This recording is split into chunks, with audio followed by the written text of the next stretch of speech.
I'll find a lot of guys on the backside, right? They don't have time, or they don't feel as though that they can express themselves among their peers at their department. So it may be them going off on somebody at the station. At the fire station. At the station. Or it may be going off at home. Sometimes over something minuscule. Correct. Okay. And that's what we call projection. Command, Engine 10.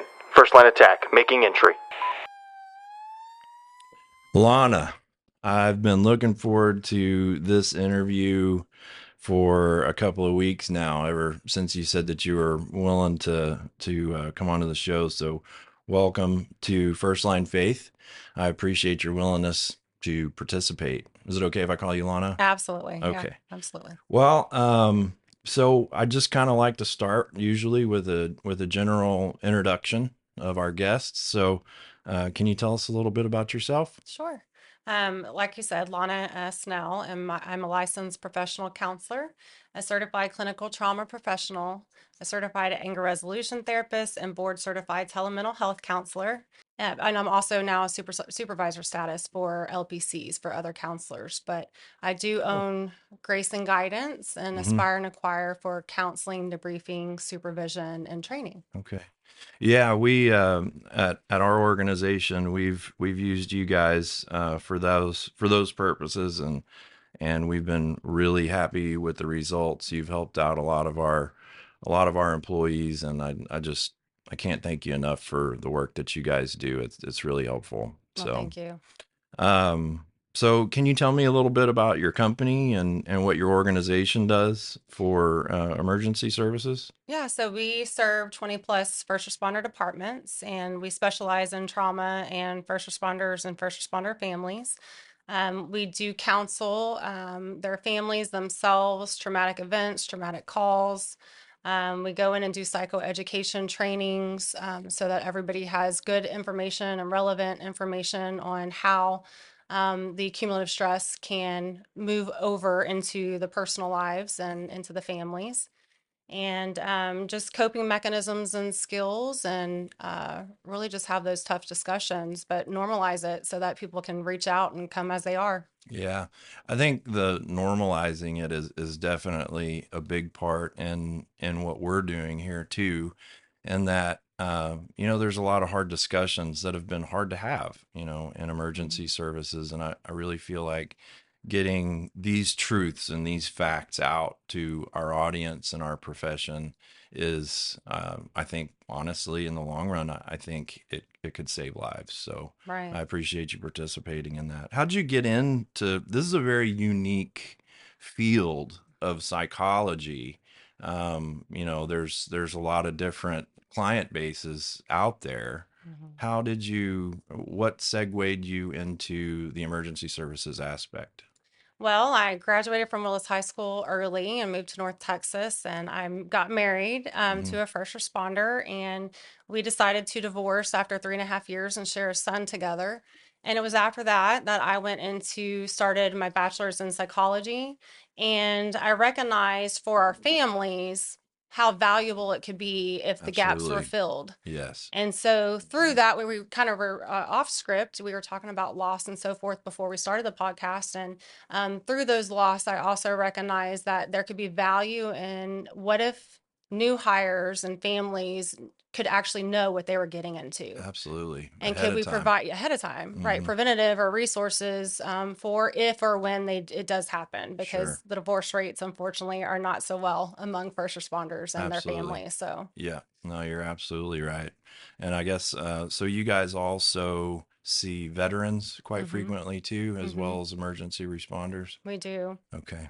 Well, I appreciate what you guys do for all of us. So, Well, thank you.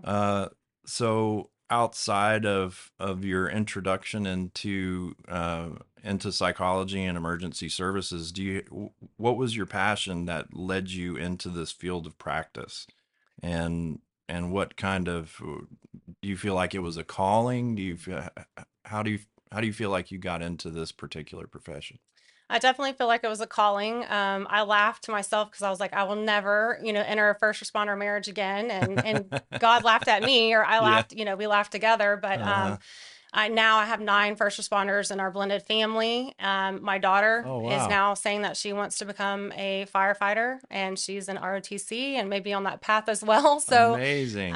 but it absolutely was a calling. Like I said, I recognized gaps that were happening in the families, and I thought, how valuable could that be if we could normalize that? Mm-hmm. We've also had a personal loss of a family member that was a firefighter as well.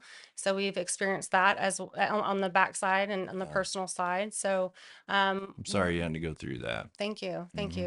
you. But I think with all that, it also allows for passion and purpose to take hold and take Sure. place. And we've been able to service a lot of people, and they can come as they are, Mm-hmm. as real as they are, with all the problems that they can face. So, Sure. it just allows an opportunity for growth and accountability. Absolutely.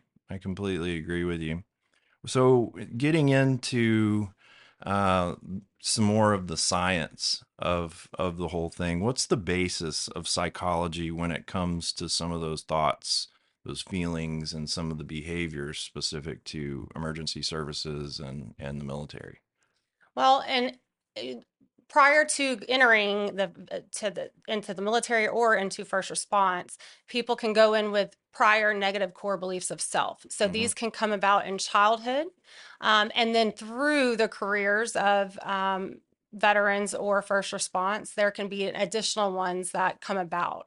Mm-hmm. And so those negative thoughts of, and there's a whole list and a whole abundance of them, Okay. of I'm not enough, I'm worthless, I'm broken, I am not, I can't trust others, I can't trust myself, Mm-hmm. I'm unsafe, right? So these thoughts can then lead to evoke a feeling within someone. Okay. And then that feeling, because the feeling can feel real, Sure. even though they may not be fact, Mm-hmm. right? They can be a misleading feeling, but they feel real and intense, Just like a personal perception. right? Okay. Which then is manifested into reality. So then Mm. that feeling then becomes the behavior. So people Okay. act out based on the feeling that originated from a thought. Okay.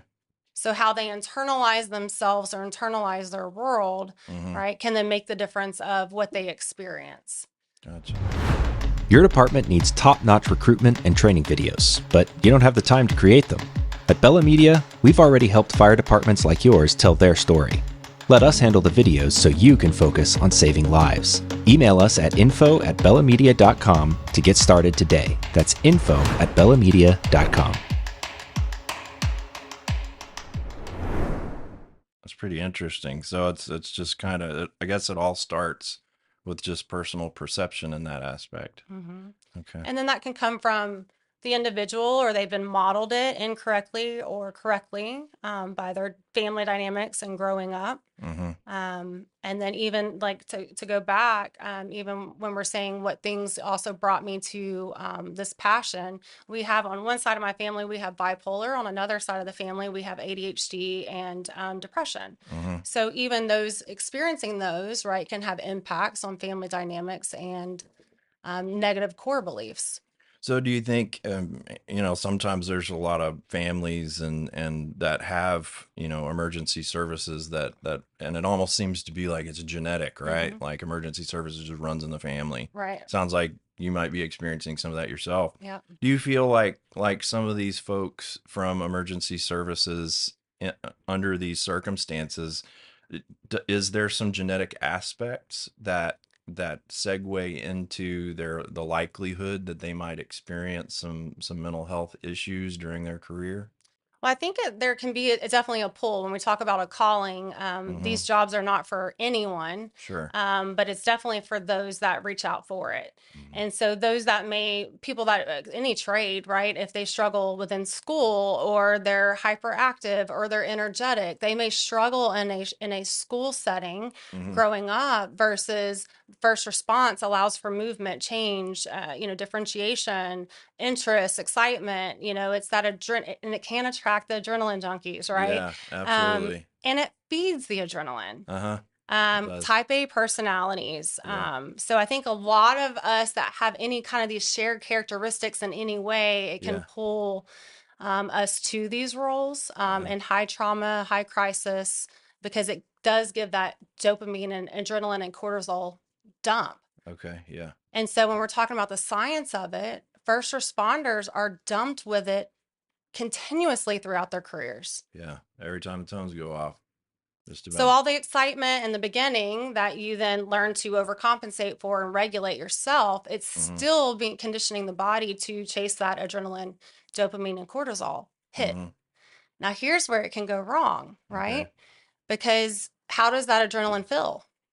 Yeah. Well, usually I mean, it's desired, Mhm. right? We're looking forward to it. And Yeah. in some ways, you know, we definitely look for those energetic types of calls, fires, and full arrests. Sometimes they're, Yeah.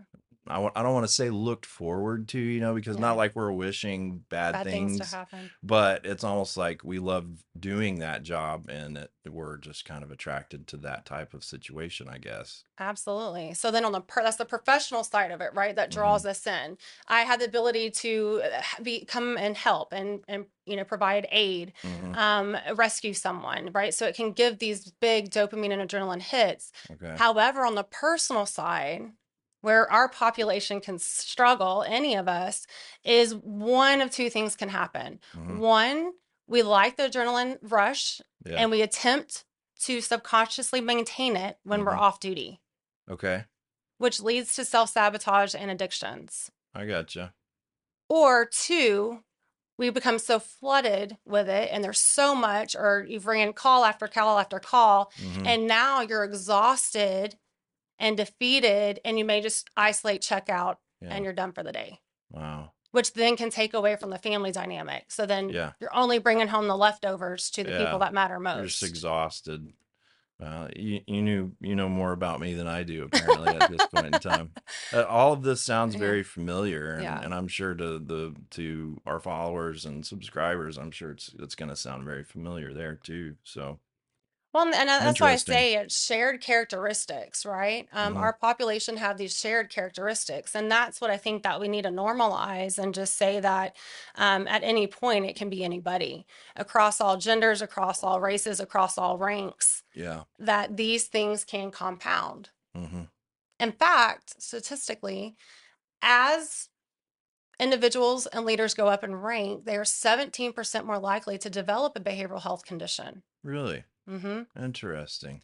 So think about it as you go up, right? Uh-huh. The responsibilities increase, the demand increases. Okay. But then what happens to the support system? Yeah, you don't have as much. The further to the top, it gets kind of lonely sometimes. It gets lonely at the top. Because the support system, unless you're reaching out, right, among other departments, among counties, among, providing that support system to self, it will decrease. Okay. Yeah. So that's why Makes it is sense. so important to have those support systems in place and communities, Yeah. for each other. Yeah. Well, I'm a deputy chief within my organization, so do you maybe have an appointment on Tuesday? Right? Well, we could get you an opening. Absolutely. One come all. So how does that and so as that occurs, how does it manifest? Like what are some things that you notice from some of those higher level hierarchical leaders of different types, chief officers, I guess, primarily? Is that kind of what we're talking about at that point, at that level? Yeah, and it can be any and all, but it's definitely because of the responsibility. And here's the thing that we don't talk about. Any rookie that's starting off is learning, they're being, hosed with all this new information. But so is as people go up in rank, so are they, because now they're practicing and becoming efficient in new skill sets. So there can be feelings of insecurity and excitement, Sure. parallel to excitement for the role. But it's also building those traits, right, to do the job effectively, but also resiliency through each level, or Very level attained or acquired. Very, very interesting. So basically you're just you're validating the perception of most of our viewers that chief officers are crazy, right? I mean, aren't we all? Aren't we all a little crazy? I like the word passionate. Passionate. I reframe it with passion, right? Absolutely. I think I like to say we're all passionate. I like it too. I like it too. So, what are negative core beliefs, and how do they impact our lives, decisions, and our relationships as it relates to us in emergency services? So let's just play it out in a scenario. So, say somebody goes and attempts to revive life, and for whatever reason, they were not able to save the person and the Okay. patient that they were serving. Bad call type Bad of call, situation. right? Okay. And here's what's interesting, and this is one of the gaps that I found just working with people behind the scenes for our first responders. Okay. If you can't leave that call and externalize why something so tragic happened, Okay. you leave the call and you internalize it about yourself. Okay. So you blame yourself. Blame yourself, right? So, say pediatric calls, for examples, Yeah. Goodness. those are usually very tough, They are. right? Why? Because the children represent innocence. Mm-hmm. They do. So, how can we give cause or correlation for something so tragic to happen to something so innocent? Right. So, the mind will struggle. Hard to, I don't want to say justify, but I guess you know what I mean. Mm-hmm. Yeah.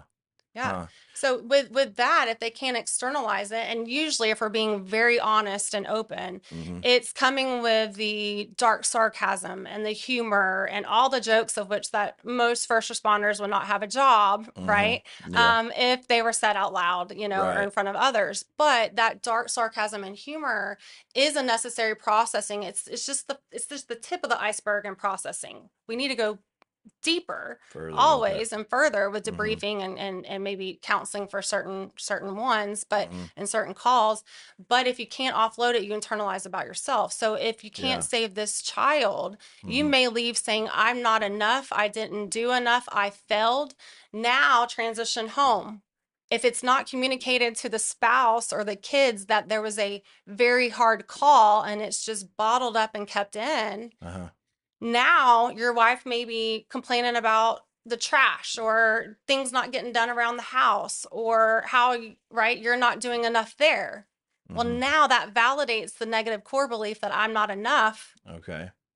So there's like a correlation There there can be a correlation, subconsciously. subconscious correlation, Uh-huh. which then what happens? Well, that doesn't feel good hearing that at home. Yeah. So there's always overtime in this field. Uh-huh. So let me run to overtime. Yeah. And then what happens? Because the cumulative stress with the cumulative hours Mhm. also increases, which Wow. is why at times people can find themselves, in a stuck place or feeling overwhelmed or having a breakdown, behind the scenes and not feeling as though they didn't know where it came from. Yeah. Absolutely. So it can just start to build on Wow. multiple This all makes so much sense now. facets. Mm-hmm.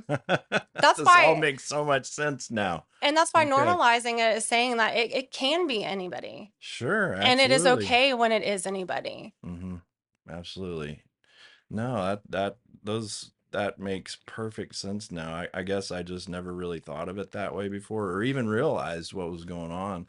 Actually, a few weeks ago, we filmed an interview. Bella Media did an interview of me. I was on the other side of the table, and they asked about some different things, and that led me into talking about one of those types of situations that occurred to me. I ran, it was 7 pediatric, either full arrests or fatalities, and within 5 days. So that would be a lot like one of those circumstances that you're talking about that winds up becoming internalized. Absolutely. So do most people realize that as guilt? There can be guilt. Yep. Okay. And here's what's interesting too. Guilt is can be a healthy emotion. It says, just in generalized, even outside of first response terms, Mm-hmm. guilt says, hey, I messed up. I did wrong or didn't do what I felt like it was a value to me or wasn't my characteristic. Okay. I hurt myself or someone else in some way, Okay. but I feel guilt for a necessary guilt because that promotes change and improvement, right? Gotcha. So guilt, a certain level of guilt can be healthy. Okay. Shame Okay. is different. Extreme guilt, Shame is where it different becomes into because shame shame. says, I am bad, I can't change, I am wrong. It's who I am embedded in me that does not allow for growth or improvement. Okay. Guilt says is a motivating feeling that Mm-hmm. says, hey, I know better, should do better. And let's apply it to even first response world. Mm-hmm. Even for surgeons and ER doctors and everything else. It's called medical practice for a reason, unfortunately, Yeah. Yeah. right? Right. So as people are coming in as rookies or throughout their career, at some point, there may actually be a mistake that's made. That's pretty likely. Yeah. Sooner or later, something of some sort. But in a field that requires no mistakes, Right. right, can give a whole level of anxiety for first responders that they have to be perfect. Mm-hmm. Yeah. I could definitely see that. And that's where the debriefing is important to saying, okay, hey, on that call, what did we do? What were you doing while I was doing this? What can we improve Mm-hmm. on? What CEs can we start to? That's why it's so important. Yeah. It actually helps. So what you're saying is it actually helps to process that and Mhm. do something with those feelings and the results, the mentality that follows some of those bad calls. Yes. That Yeah. active action, right? That empowers, you know, Wow. change. Very interesting. Otherwise, everybody leaves that same call Mm-hmm. and now they're attempting to process it by themselves. Mm-hmm. And there's missing pieces because Yeah. everybody was busy, or right, your mind cognitively is active. Yeah. It's The recording. body, Yeah. right, you're either Uh-huh. like on heavy calls, it can be feelings of feeling sick to your stomach or heaviness in your chest or even in your throat or tension in your back, Physical physical, symptoms. right, Okay. on the grotesque calls, or Sure. the ones that are harder to The really, see. really, Hmm. really violent ones or something that's really hard to see. Yeah. Really hard situations. But the mind and the Okay. body is absorbing that impact every time unless it's purged. But Hmm. how often do we actively purge that in these fields? Yeah, not very often. I mean, so we talk about doing formal or even informal. We call them tailboards in the fire service or post-incident analysis or something like that. And from my experience, it's it it's primarily done whenever there's multiple units involved in some way or another. But I could tell you from personal experience on the ambulance working on the medic unit, there was a lot of times where we were just the only people there. Right, There wasn't a lot of people to bounce information off of or unpack, right. as somebody might call it. So then at that point, if it's not dealt with or offloaded or processed in some way, an adaptive, healthy way, Hmm. then we'll default to a maladaptive way, which usually everybody breaks from the call. And then what's the go-to in the first response world? Isolate and drink, Yeah, no, that's or very get among common. each other And and drink together. and trauma bond and drink together Yeah, and say all the BS yeah. behind the scenes. Sure. No, that is extremely common. Absolutely. Huh. Okay. So now we know that there's more than just technical reasons to have a post-incident analysis. Right. So, and what to what degree? So when I think about a post-incident analysis formal, there's a lot that goes into that. Mm-hmm. But it sounds like there doesn't, in order to achieve these objectives, maybe it doesn't really have to. So to and maybe this is a hard question to answer, but to what extent do you feel like a call review with your partner is beneficial? Like, obviously it would need to be beyond, a question or two. Right. What do you feel like would substantiate some sort of informal debriefing of sorts? Well, I definitely think, and informal, right? So it can be Uh-huh. around a table, at dinner. It can be in the bay. It can be Okay. wherever. Anything is better than nothing. Okay. But on the hard traumatic calls, right? Uh-huh. If it reminds you of someone Okay. or someone you love, that Yeah. can impact somebody on a different level than, just you can say a silhouette, right? Mm-hmm. Because you may be offloading. Because to do these calls, there's certain there's certain defenses that y'all are utilizing. Mm-hmm. So you're utilizing dissociation to some Okay. extent Uh-huh. to continue this career, compartmentalization, Mm-hmm. minimization, and like a disconnect of empathy. Okay. Because if you felt every call, yeah, that would be really bad. that would be bad, right?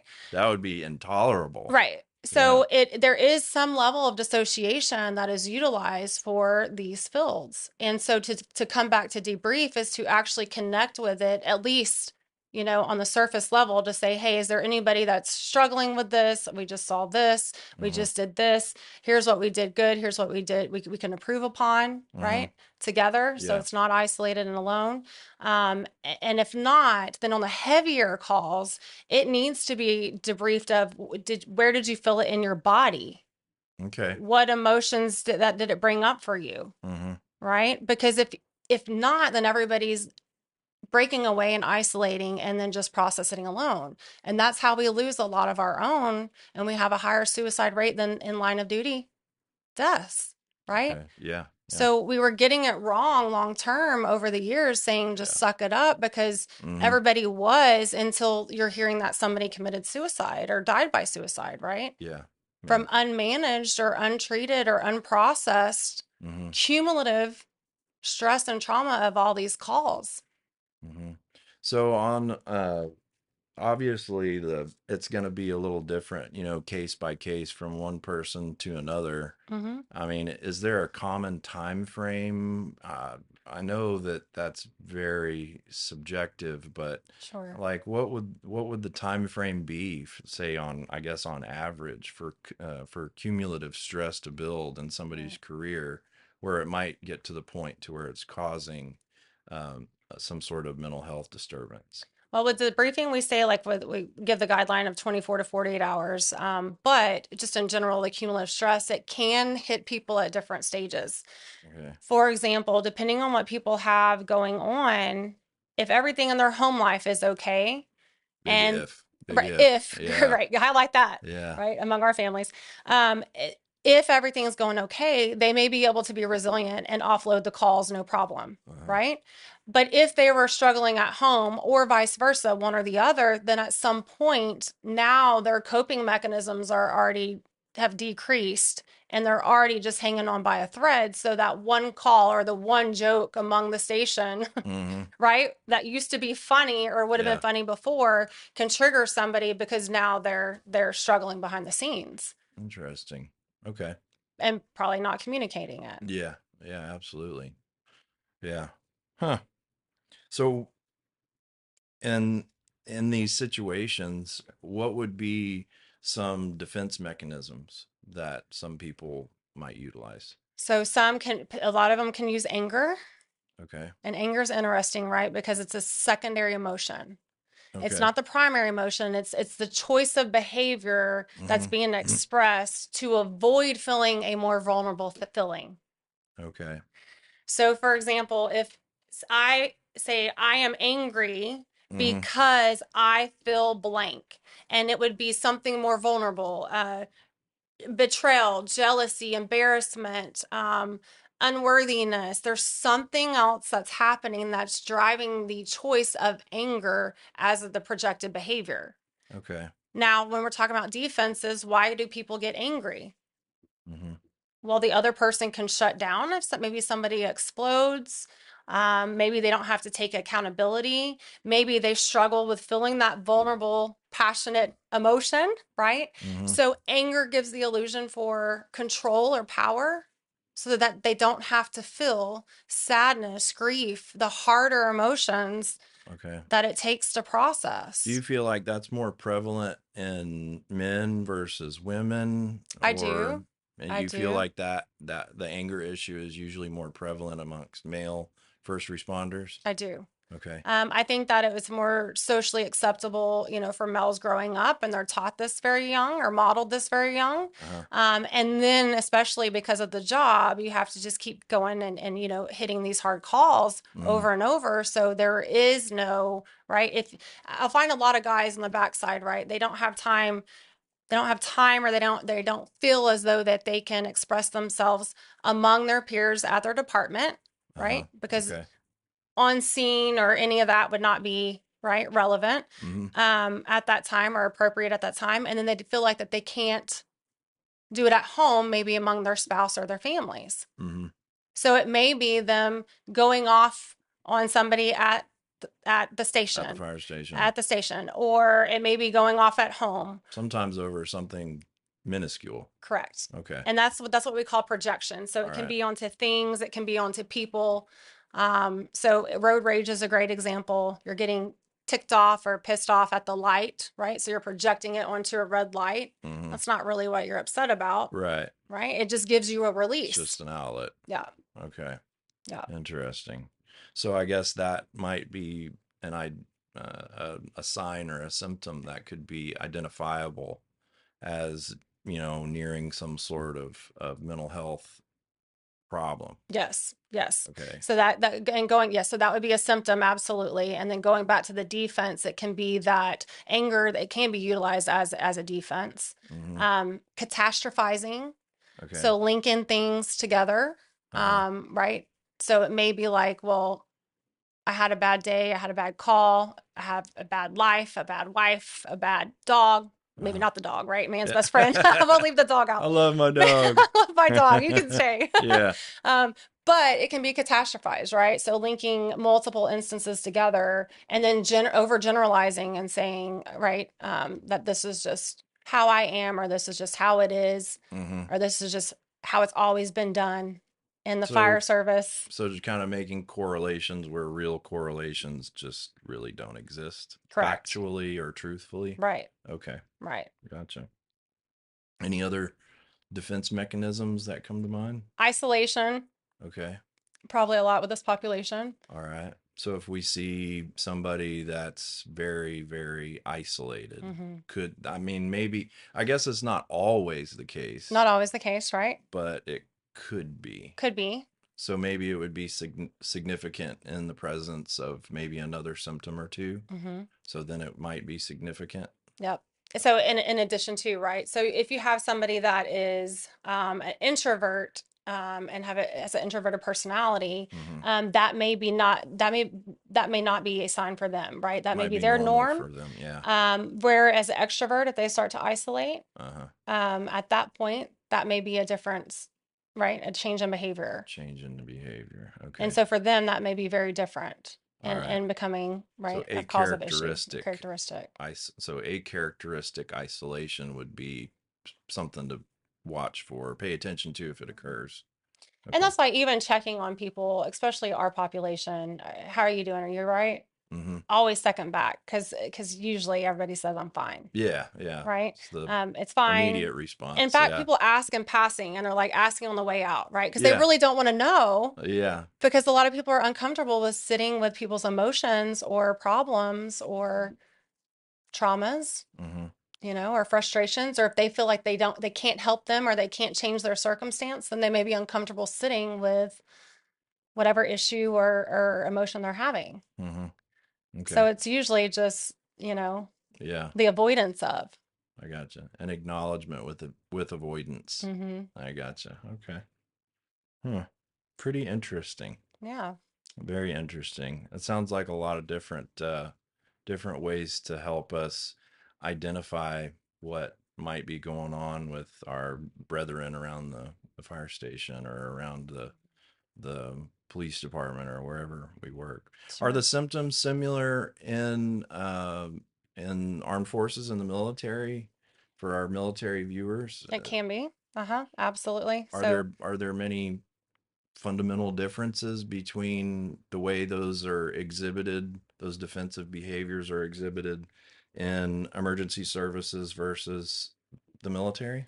Well, and with the military, it's ruminating on the past, right? So they may be out of that circumstance now, but remember we said feelings can be intense and feel real. Okay. So they may be factually out of that environment, but their minds still may find themselves stuck within those, like what they felt within their body. And so they can become triggered At the and time of the traumatic event. right. Okay. And then in other settings. Mhm. And then same that can be true for first responders as well. So you may have a first responder that goes into a grocery store and has a random panic attack. And not know where it's coming from. And it Okay. may be a specific sound, light, smell that triggers. Mhm. Same for veterans, Okay. right? Based on their experiences. That's why you may have like around New Year's and fireworks can be triggering to, right? Somebody that's been in the military and has Yeah. served. Around some sort of combat Mhm. situation. To be Mhm. reminiscent of the circumstances. Yeah. I gotcha. And just in general, as we're talking about that, we're ruminating, just in general with mental health, depression can also be correlated to somebody attempting to change, live, or even manipulate the past, right? Okay. So there may be a loss, there may be something that's happened. It can be a divorce, it can be a death, it can be a relationship, it can be something that happened in the past, innocence lost, something lost that people keep returning to, which then that can lead to depression. Okay. Now, the same thing can be true for anxiety. When people are trying to control or manipulate the future, Mm-hmm. that then can lead to anxious choices and behaviors, Mm-hmm. right? And think about control. It's an illusion. We really have Sure. We really don't have little, that much right? control over things. We don't have much control of anything, right? Except our response when it comes down to it. Sure. Because there's three options to change. Change your circumstance, change your setting, or change yourself. Yeah. And those are all things that you would just control yourself by changing within Absolutely. yourself and of yourself. So by reliving the past, that leads to depression, can lead to depression. By attempting to control the future, that can lead to anxious behaviors Mm-hmm. or even anxiety attacks, because at some point you're going to find that you can't control what you can't control, Yeah. right? And what's the definition of insanity? Yeah. Doing the same thing over and over, expecting different results. But when I ask that, right, what's interesting is our population specifically, I think that we're very familiar with that in the first response world. Sure. Because it's our default behaviors. Unless we're mindful and intentional, we won't move to wellness. Because if I ask, what is the definition of wellness? Mm-hmm. We Yeah. usually have to take a minute Yeah. to search, Have right, to think about it. for what that answer is. Mm-hmm. I'm going to save both of us and help us with that, right? So, but wellness is the active pursuit of emotional, physical, and spiritual well-being. Mm-hmm. But I think the key word in that definition and explanation is active pursuit. How often are we actively pursuing that? Just in general, civilians now Yeah. and also first response. Yeah. I would think not very often in general, but probably even less so in emergency services, Correct. just because of all Dynamics the of the things. job. Yeah. Mhm. Huh. Which, Interesting. and two, in all fairness, we live in such an instant gratifying world right Yeah, now. absolutely. We There's do. on demand. You can order anything and it's delivered to your door Everything's the right next now, day. right now. So unless we're consciously fighting that Mm-hmm. or adapting, or then we're adapting to it if not. Okay. You have a message the world needs to hear, but you're not sure where to start. At Bella Media, we make podcasting easy. Our studio is open Monday through Friday, starting at just $100. You bring the story, we provide the space. Let's get your voice out there. Email us at info@bellamedia.com to book your session today. That's info@bellamedia.com. Very, very interesting. So it sounds like some of these types of situations could lead to what we talked about beforehand, before we met, into what you referred to as self-sabotaging behaviors. Mhm. So can you give us an idea of kind of what some of those are and kind of how they happen, how they develop? Yeah. So whatever the internal dialogue happens, right? Those thoughts lead to the feelings lead to the behaviors. Mm-hmm. So if there's those, when we said those negative core beliefs, if it's I'm not good enough or whatever that may be, then they may start to express behaviors that then validate or prove that they're not enough. Mm-hmm. So it can be self-sabotage through alcohol or through risky behaviors, infidelity, gambling, excess spending, you name it in Yeah, this field. But anything that we get may pretty be, creative yeah, here. yeah, yeah, real creative. Fair enough. Yeah, that's true. What do you see most of the time? I mean, it seems to me. I mean, obviously, I have a different perspective on what I see versus what you see, but Hmm. I see in emergency services a lot of alcohol consumption, Agreed. just in general. Agreed. Do you see the same thing? Absolutely. Yeah, and so how and I know you can't get into specifics about your patients for a million different reasons, but out like if you were to come up with some sort of a statistic, how frequently do you feel like people like emergency services professionals, if they're having some sort of mental health crisis or complication, how likely is it that there's alcohol involved? Fairly often. Fairly often. It's one of the go-to, because even prescriptions and things like that, and because of the drug testing, it is one of the go-to, and it is socially acceptable and common, and it's available everywhere. So, and they're either doing it alone or they're doing it together. They're either hanging out and trauma bonding, Mm-hmm. around the alcohol, or it's being done in secret and in quiet Mm-hmm. behind the scenes. So, but for anybody, I think I think the hard part and the hard fact is it works. So I also like to, Temporarily, there right? you go. Yeah. And that's what I highlight with clients is the truth is it does work, Mm-hmm. right? So it may numb yourself from your thoughts. It may help you go to sleep. It may do all these things until it doesn't, Mm-hmm. until the escalation happens, and it becomes a fine line for some people. And that's okay. It's just also recognizing it and being accountable because it can speed up and increase pretty quickly, Okay. especially among the overtime and working multiple departments and then issues with the family life at home and Mm-hmm. So, is there any correlation between you mentioned drinking, alcohol consumption in groups of first responders versus individuals? Is there any correlations to be had there? Is there anything significant about one or the other? Because it sounds like if I am one of your patients and I'm drinking socially, right, well, that could be um, not healthy to right. it depending on the indulgence. But if I'm drinking by myself, that sounds more kind of like I'm isolating too. Hmm. So is there any correlation there? Is there any significance to that aspect, to drinking alone versus drinking with other people? Well, and then it can also speed up, right? So it can start in one or the other and then Uh-huh. move to both. Okay. And then it can be, and I'm just going to say it in real terms. So Uh-huh. you may have somebody that says, well, I can quit at any time. And Okay. I think that's a common statement. Mm-hmm. And then it says, well, I'm not an alcoholic because I don't drink every day. Yeah, Okay. I gotta go to work. There we go. You caught on factually. So I'm like, okay, yeah. So we do truth, right? Uh-huh. Fact, you do work a 48-hour shift. But like if it's speeding up, it can be, well, now I'm thinking about getting off to drink because of this call, Okay. validating with a call. Now I'm thinking about drinking because I have to work with this person the one person I dislike. Okay. Or now I have to come home to you.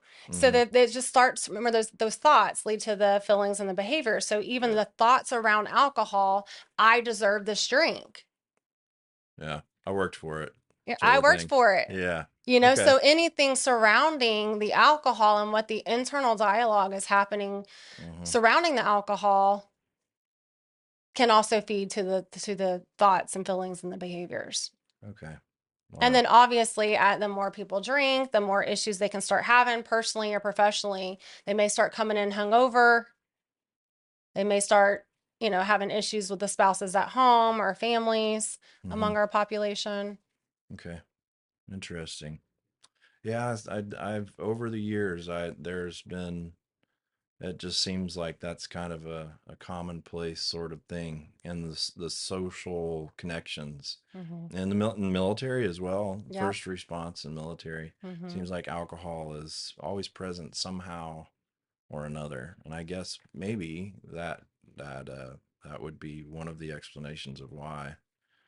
And then if people are taking prescribed medications, then there can be also that factor an issue, right? And so it's having to look out professionally and saying, we have to be mindful of people. People need to be able to address their addictions, Mm-hmm. but we also have to make sure there's safety for self and others and crews and apparatus and all the things in the community. Mm-hmm.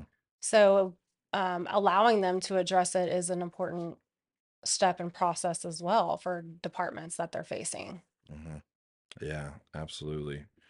I think we see it a lot in the cases of DWIs too. The Mm-hmm. fire service, paramedics, law enforcement, and military. It and I don't know. This is just a perception of my own, but it seems like if somebody's going to get into legal trouble, Mm-hmm. it's usually some sort of a DWI or something like that. Right. So, There's been an increase in that and domestic dispute from, the usually predominantly because, there's some movement and issue with alcohol involved in statistically those, speaking, okay, within those cases. I gotcha. Mm-hmm.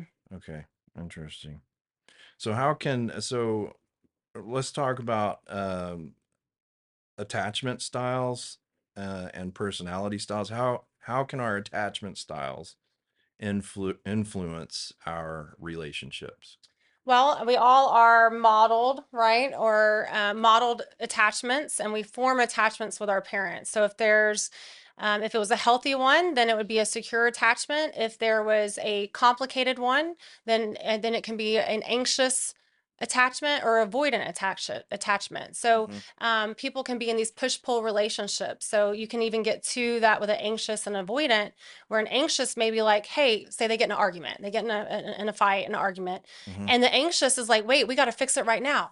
I need this fixed, right? I got to feel secure. So they may keep going after the other spouse. Where Mm-hmm. the avoidant may be needing to avoid and process, and they're running. Yeah, they're So trying you to get have, away. which then feeds the anxious attachment Uh-huh. and validates their fear Yeah. that they're not going to. It's kind of a self-perpetuating cycle. Interesting. So then the same thing too y'all work with each other 33% of your life or more. Mm-hmm. Different personality styles and attachment styles and how y'all handle, conflict among each other, in high trauma, high stress situations as well. Mm-hmm. So, that can play a factor too, Hmm. Introvert, even counseling. An introvert may need more processing time, where an extrovert may process everything out loud, Mm-hmm. right? Mm-hmm. And need to speak it, Yeah. I've right? known a few people like that Yeah. before. Yeah. Like they just want to keep talking about everything. Yeah.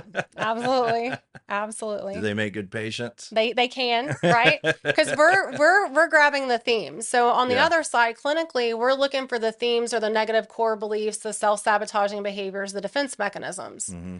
So that's where on our side, we're able to, right, if people are expressing themselves in an honest way, then Mm-hmm. we may be able to objectively see that within them. Okay. So through questioning, we can ask clarifying questions to then help them lead to their own answers of, oh, this is where I'm at in life right now. I gotcha.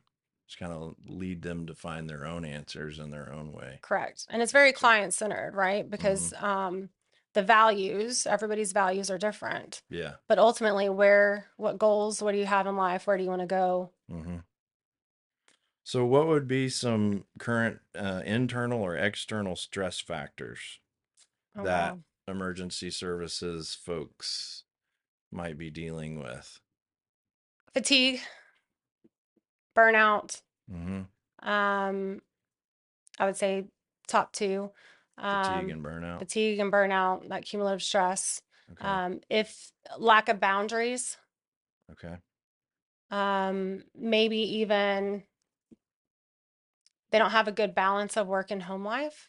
So they may be overworking and taking all that available overtime that there always is everywhere, Yeah. right? But Working again, 5 jobs. working 5 jobs, multiple departments, and they're like, why am I on edge? Why am I getting mad? Why am I projecting? Why am I pissed? Well, my friend, you're burned out. Like Yeah. you should Working be. 300 hours a Yeah. week. Yeah. So there's no room, and there's no room to recoup or to realign or to pause, and some fear that because you can get so used to the addictive role of all the craziness and trauma behind the scenes. Sure. So psychologically speaking, do you recommend, if you had to recommend a quote unquote a break? Because obviously by nature in our profession, we work 24-hour shifts. So you pick up one shift and now all of a sudden you're at work for 2 full days. Yep. Now obviously there's some ways, some things just aren't avoidable, but do you have a recommendation on like, when do you take a break? Like, and I know that is also very subjective and patient based, but what's healthy? Well, and I think too, they do say it's not, like some people will say, oh, I'm working towards this one vacation this year, A benchmark a of some benchmark, sort. right? They say that that's worse than doing it incrementally, where you're doing it more so often. So the more often you do it, even if it's in shorter durations, is better psychologically, according to the statistics. Okay. So it's saying, where can you find a good work-life balance, right? To where you're feeling good in your role as a first responder and a role as a parent, as a spouse, right, you have time off to be balance. all. Okay. Um, So that would probably be very individualized.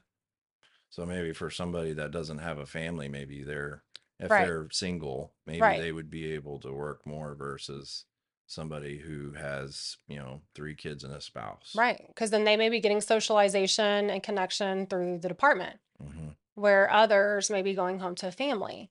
Okay. So that would be a prime example. Any other stress factors that come to mind that Just in that are common? generalized, I think that right now, I think financially, you have the economic Oh and my financial goodness. burden Yes, that absolutely. everybody's experiencing and Yeah. feeling. And emergency services is kind of in that income gap, Yeah. right? Where it's like, they're not poor, but they're definitely not wealthy by any stretch of the imagination. So fluctuations in the economic status can severely affect emergency services personnel, Right. it would seem. Well, and here's what happens, what can happen. And I like to tell the new hires this when we do the new hire trainings, as they're coming in. Even those that made good financial decisions may now be economically struggling and financially struggling. But those that then say, oh, I'm going to buy a boat, right? Gotta have a boat. Got to have a boat. And then for the summertime out here on Lake Conroe, and then, oh, well, I have an HOA, so I can't park it. And I have to now have a Offsite storage. And then here or comes, worse, a lake house. yeah, yeah, exactly. Or then it's winter and it's a toy hauler. Yeah. And what is a toy hauler pull? Yeah. All the All the fun things, things. ATVs, motorcycles, You all gotta of that. fill it up. And you got to fill it up. And then you got to record all the cool stuff you're doing with a drone. Yeah, absolutely. Or the newest phone. Yep. Or whatever that is. And then what happens? Yeah, we're going down a downward spiral. So very now what was meant for extra income I'm going to choose this overtime. Now I'm have to take this overtime. That would almost be one of those self-sabotaging behaviors that can speed up and they don't even recognize it. Yeah. And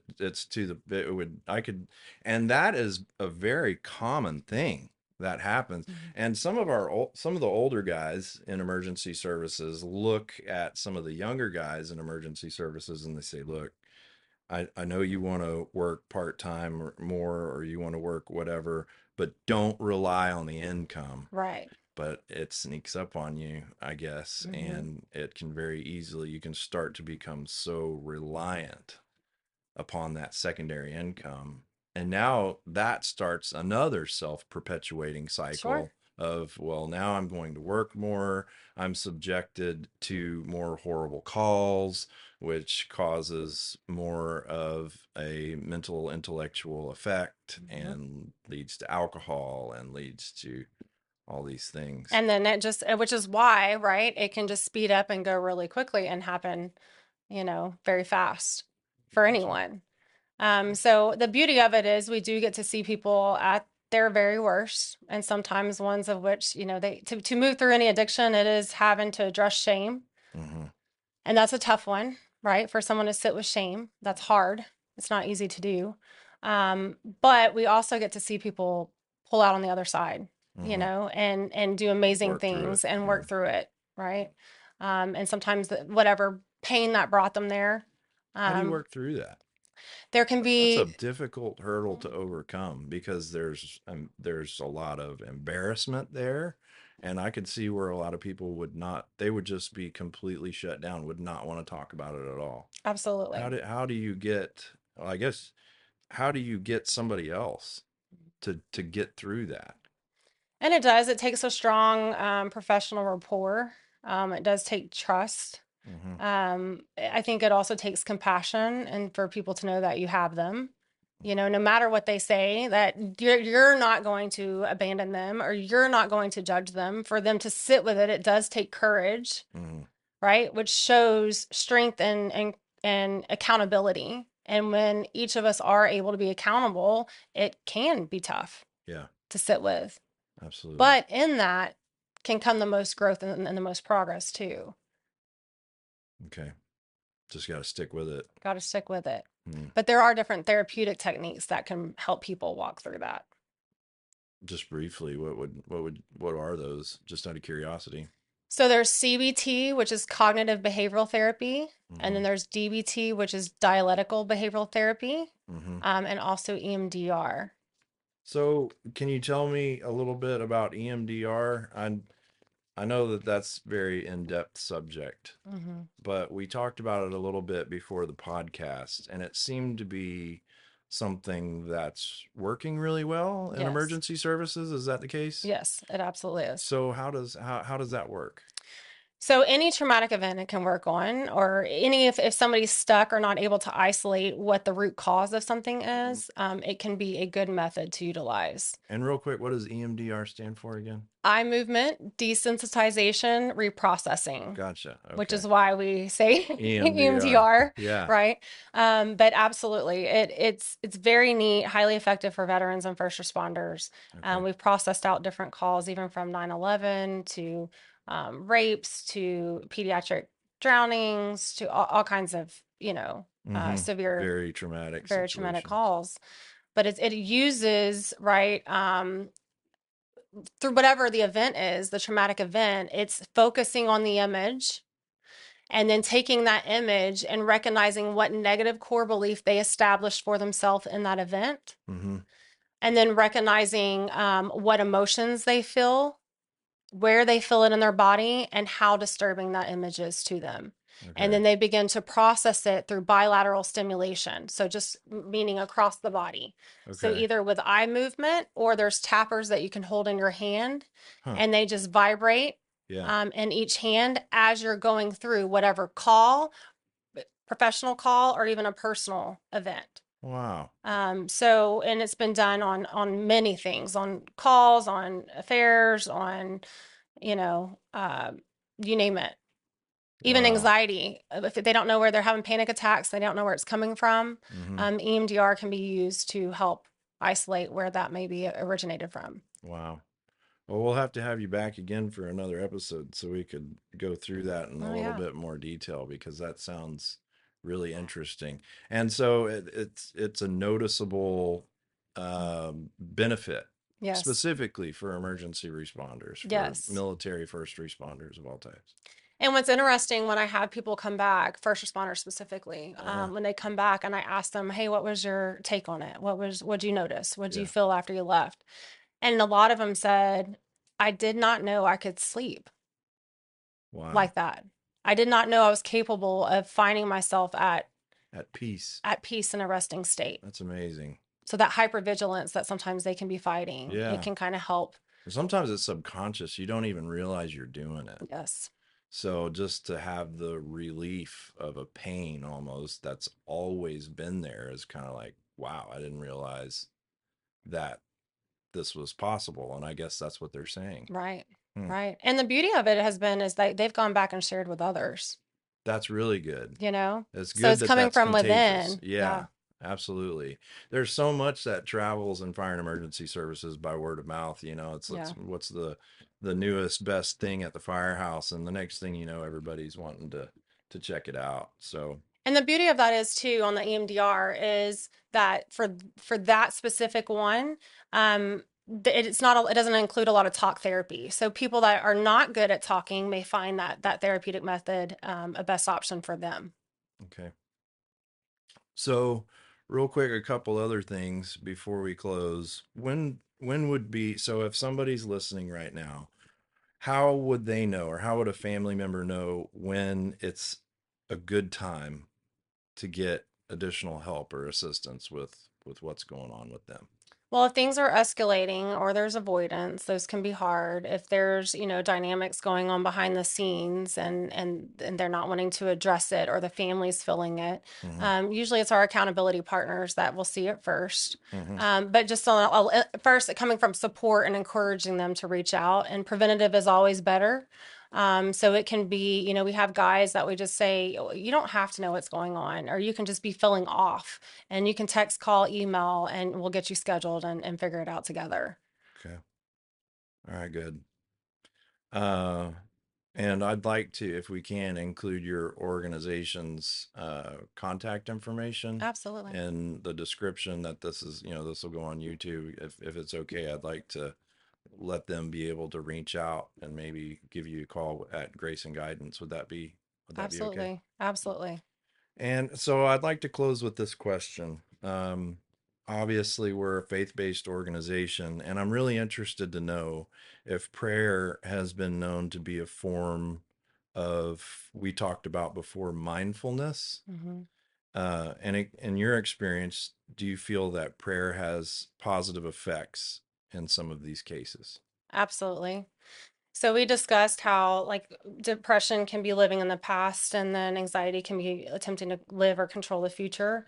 And mindfulness says just be where you're at, like where your feet are, right? And in today's It's almost like meditation. almost like meditation, right? The present day, space and time, right? What's within our control.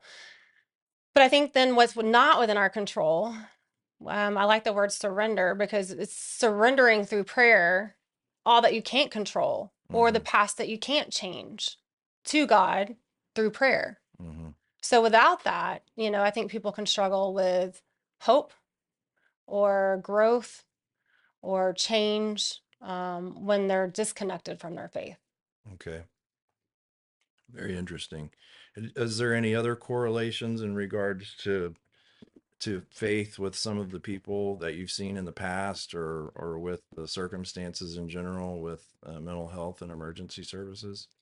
I think it can help move people through hard times, life transitions, regrets, just anything that they're struggling with. A lot of people are able to move through addiction utilizing and also reconnecting to their faith. Okay. Because when they don't feel that they're strong enough to, they can lean on their faith and support systems and accountability, They can surrender it, as you said. and they can surrender it. Okay. And so reconnecting back to their church, their faith, their people, right? Their support system who maybe are aligned with their faith that can promote that and remind them of it can also be of help and healing.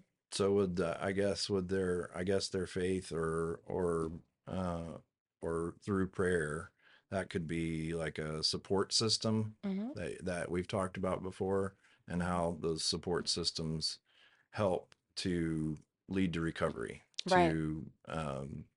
to healing. Right. It can be an extended, right, support system. So I always say, especially for our first responders, when they're in my office, as we're identifying those, I'm like, who within the field is a go-to person? Who outside of the field, a friend? can you go to? And then also, is it a support group? If there's addiction like AA, is there a faith-based, so that you have multiple, and then you have your counselor, you have multiple streams of resources, to address it instead of avoid it. So it sounds like it might play an integral role in that support system foundation. Right. I gotcha. And the quality, right? Because you have those that you can lean on or turn to, and they're going to tell you everything you want to hear. Yeah. versus those Versus that what you need to hear. versus what you need to hear. Yeah. And I guess it would probably also be a healthier environment, and just in general, like you say, as a system of support for emergency responders or veterans that are having to deal with some of these hard things. Absolutely. So Lona, I really can't tell you how much I appreciate what you do, Thank you. what you're doing in life, and what you're doing for us as a profession. It is selfless, it's sacrifice, it's all good things. And I know that God is with you in your mission and what you're doing, and you are saving lives, and I really appreciate what you do. So thank you for being here. Thank you. Thank you. And for all that y'all are doing. I appreciate it. No problem. We couldn't do it without you. Literally. So Collaboration. That's what makes it work, That's right? That's it. So thank you. You're welcome. Thank you very much. So have a good day. Thank you. You too. Command, Engine 10, first line attack, making entry.